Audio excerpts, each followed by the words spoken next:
Seraphine Vael learned early that invisible was safer than seen. She moved through the great hall of Veilthorn with a silver tray balanced in both hands, her eyes tracking the floor 2 steps ahead, her feet making no sound on the cold stone. Around her, the coronation feast burned bright. Candles by the hundreds, lords and ladies in silk and fur, the long tables heavy with roasted meat and dark wine. Laughter rolled through the hall in waves. Music climbed the high walls and disappeared into the dark rafters above. Seraphine kept walking. She was 23 years old, an Omega by rank, a healer's daughter by record. The court did not know her name. She had worked very hard to keep it that way. She reached the far table and set the wine down without spilling a drop. Her hands were steady. They were always steady. It was the one thing she had never lost, even in the worst years. That stillness in her hands. That ability to hold things without letting them shake. She was turning to go back to the kitchen when it happened. A feeling, not pain exactly, more like a door she hadn't known existed swinging open inside her chest without warning. Clean, absolute. The kind of certainty that doesn't ask permission before it arrives. She stopped walking. Across the hall, on the raised platform where the new king sat receiving congratulations from men who had never liked him and never would, Caelum Dross laughed at something his war commander said. He was broad-shouldered, dark-haired, and completely unbothered by the weight of the crown they had put on him 3 hours earlier. He did not look up. He did not look at her. Seraphine stood very still for exactly 3 seconds. She felt the pull of the bond, faint but undeniable, a thread of gold running from somewhere inside her toward the man on the platform who was still laughing and still not looking. Then she picked up walking again. She had survived worse certainties than this one. Toothache. It took 6 days for someone to tell him. A servant confirmed it. Low-ranked Omega, no bloodline worth noting, no political value, no name that appeared on any formal registry of the court. Caelum listened to the report with his hands flat on his desk and his face showing nothing. When the servant finished, he was quiet for a moment. Then he said, "Bring her before the court tomorrow morning." The servant hesitated. "Sire, the formal rejection, before witnesses." "Yes," Caelum said, "before witnesses." The great hall looked different in the morning light. Colder. 300 members of the court stood in their ranked positions, and they all turned when Seraphine walked in. She wore the plain gray clothes of a servant, because she was a servant, and she carried nothing in her hands. She kept her hands at her sides. She walked to the center of the hall and stopped. Caelum stood at the top of the steps. He looked at her for the first time. Whatever he found in her face apparently confirmed his decision, because he straightened slightly and began to speak the formal words. They were old words, legal words. Each one was designed to sever. Seraphine listened to all of them. When he finished, she was still standing. She had not moved during the whole speech, had not flinched, had not looked anywhere except at her own hands hanging at her sides. She watched them while he spoke, the way they didn't shake, the way they stayed still, even while the words landed one by one like stones thrown at a window. The hall was silent. She raised her eyes to him. He was already looking past her, toward his counsel, already moving on.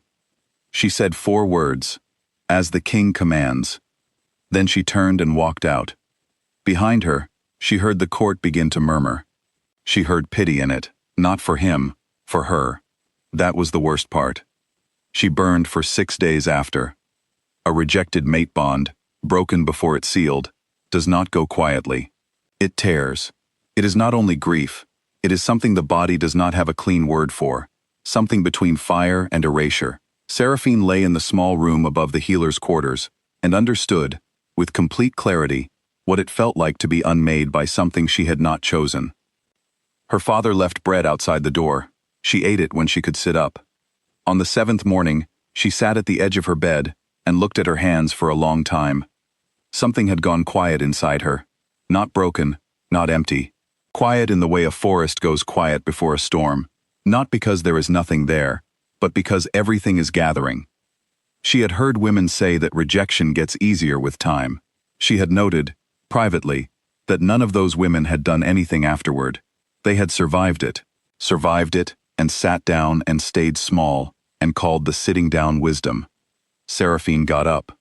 She started packing. Vaelthorn formally exiled her 2 weeks later. Rogue status. No pack, no name in any record. A rogue Omega in the Outer Territories was, by general understanding, a quiet kind of death sentence. The roads were hard, the border packs were dangerous, and a woman alone, with no alpha standing and no political protection, was a problem that the world had many efficient ways of solving. Caelum's court was counting on this.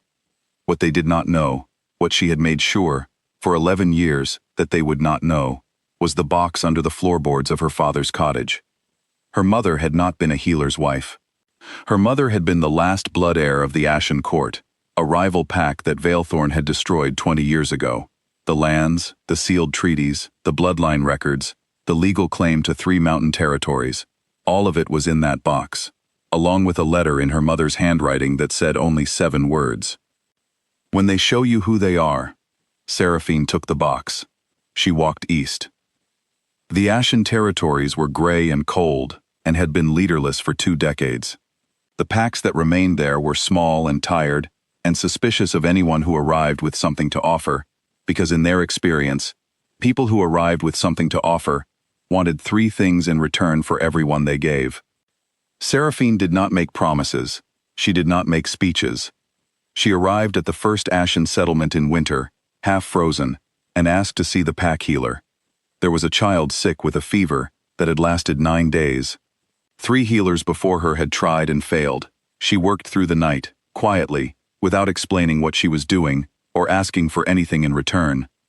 By morning, the fever broke. She moved to the next settlement. She brokered a water rights dispute in 40 minutes that the 2 packs involved had been fighting over for a decade. She did not raise her voice once.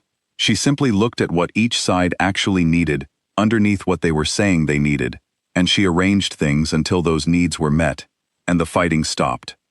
Word moved through the Outer Territories the way dangerous words always move, quietly, pack to pack, person to person, until the name Seraphine Vael was sitting in 100 mouths at once. She never took a title. She didn't need to. The Ashen packs swore to her one by one, without being asked, the way people give their loyalty to someone who has never once made them feel small for needing something. 3 years passed. She built nothing dramatic. She built something that worked. Vaelthorn's eastern trade routes ran through Ashen land. They had always run through Ashen land, and for 20 years, Vaelthorn had used those roads freely, because there was no one with the standing to say otherwise. Seraphine sent Caelum's council a letter. It was very short. It outlined, in plain and precise language, the new terms for passage through Ashen territory. 1/4 of all trade goods, or the roads would close. No threats. No deadline phrasing designed to make it feel like a negotiation. It was not a negotiation. It was a statement of what was now true. She signed it with the Ashen seal. Half the council didn't recognize the seal. The other half went quiet in a way that worried the first half considerably. Caelum read the letter twice. He set it down. He picked it up and read it again. His spymaster gave him the full report on the woman running the Ashen territories. 3 years of settlement records, loyalty counts, treaty agreements with 6 border packs, the territorial claim documentation that was, by every legal standard his own court used, completely valid. Caelum said her name once, quietly, to no one in particular. Then he didn't say it again. He sent an envoy, a senior one, a man who was very good at making difficult conversations feel like generous offers. The envoy arrived at the Ashen court expecting to find a rogue Omega playing at leadership in a cold, half-empty hall. He found 7 pack alphas seated at a stone table, and Seraphine at the head of it. She did not stand when he entered. She watched him cross the room, and her expression was entirely patient, the patience of someone who had already decided how this would end, and was simply waiting to see how long the other side needed to get there. The envoy presented Vaelthorn's counteroffer, a reduced toll, a safe passage agreement, a formal pardon restoring Seraphine's pack status within Vaelthorn. He paused, then he added, carefully, that the king was willing to consider a formal role for her in Vaelthorn's court, given her, he chose the word slowly, contributions. The room was very quiet. Seraphine looked at her hands on the table, both flat, both still. He may keep his pardon, she said. I didn't come for one. Caelum rode to the ashen border himself 2 weeks later. He told his council it was a strategic assessment. They believed him because it was easier than believing the alternative. He felt the bond tighten the moment his horse crossed into ashen territory. Not painfully, not dramatically, just present. The way a scar makes itself known when the weather changes. He had thought distance might work like that. He had been wrong, and he had spent 3 years being wrong about it quietly, in private, where no one could note it in any record. He walked into the ashen hall. Seraphine was standing at the far window with her back to the door. The light from outside made her look like something the cold had carved. She knew he was there. He could tell by the stillness, not the stillness of someone unaware, but the precise stillness of someone who had decided how long to wait before turning around. She waited a long time. When she finally turned, she looked at him the way a person looks at a problem they have already solved. Not with triumph, not with anger, with a mild, clear attention that was somehow harder to meet than anger would have been. He had prepared something to say. He did not say it. The treaty was on the table between them, and it was not a small document. Full territorial sovereignty for the Ashen Lands, the return of 3 provinces currently held within Vaelthorn's borders, a formal public acknowledgement of Vaelthorn's destruction of the Ashen Court 2 decades ago, signed by the king and read aloud at the next moon gathering, a guaranteed right of settlement for any Omega choosing to relocate to Ashen territory. And one more thing, which she presented last, without emphasis, as though it were simply the next item on a list. 2 Ashen seats on Vaelthorn's ruling council.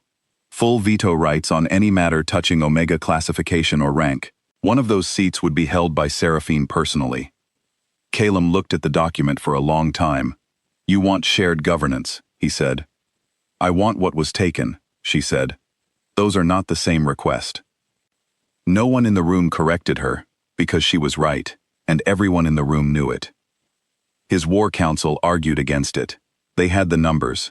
Vaelthorn's armies outnumbered the Ashen Alliance significantly. On paper, the math was clear. What the paper did not account for, the eastern roads, which Seraphine controlled, the mountain passes, which became impassable in winter, without Ashen cooperation, the 6 border pacts, who had already, quietly, shifted their loyalty. The fact that a war against Seraphine Vael would be long, expensive, and would require Caelum to explain to 300 years of Vaelthorn history why he had gone to war with the rightful heir of the court his grandfather had destroyed. Caelum sent the council out. He looked at Seraphine across the table. She looked back, both hands flat on the stone, waiting with that inexhaustible patience that had nothing in it of forgiveness, and nothing in it of bitterness either. Only a clear, settled knowledge of what was owed, and a complete willingness to wait for it. He picked up the pen. He signed. She watched his hand while he did it, not his face. His hand. Ah. The moon gathering came on a clear night, cold and wide-skied, with every pack in the region assembled in the valley below the Ashen Hills. Caelum stood at the speaking stone and read the acknowledgement aloud. Every word of it was in Seraphine's language. Not his, not the formal legal dialect of Vaelthorn, but plain and clear, and without the softening that official documents usually wrapped around difficult truths. He said what had been done. He said who had done it. He said it without looking away from the crowd. Some of the Ashen people wept, not loudly, quietly, the way people weep when they hear something they have needed to hear for a very long time and had stopped believing they ever would. Seraphine stood to his left, a position that meant something, in the language of pack politics, about shared standing and shared responsibility. She was not watching him. She was watching the crowd, reading it the way she always read everything, for what it needed, for where the next problem was, for what the work would look like in the morning. After the ceremony, when the gathering was beginning to break apart into small fires and quiet conversations, a girl appeared at the edge of the crowd, young, perhaps 10 years old, an Omega's mark still new on her wrist, her eyes very serious. She reached out and touched the edge of Seraphine's coat. "Were you scared?" the girl asked. Her voice was careful. She had clearly been working up to this question for some time. Seraphine looked down at her. She looked at her own hands. Both of them steady, the way they had always been steady, in the hall when the words landed, in the small room above the healer's quarters, on the frozen road east, across the table where she had waited for a king to understand what he owed. "Not of him," Seraphine said, and she walked on,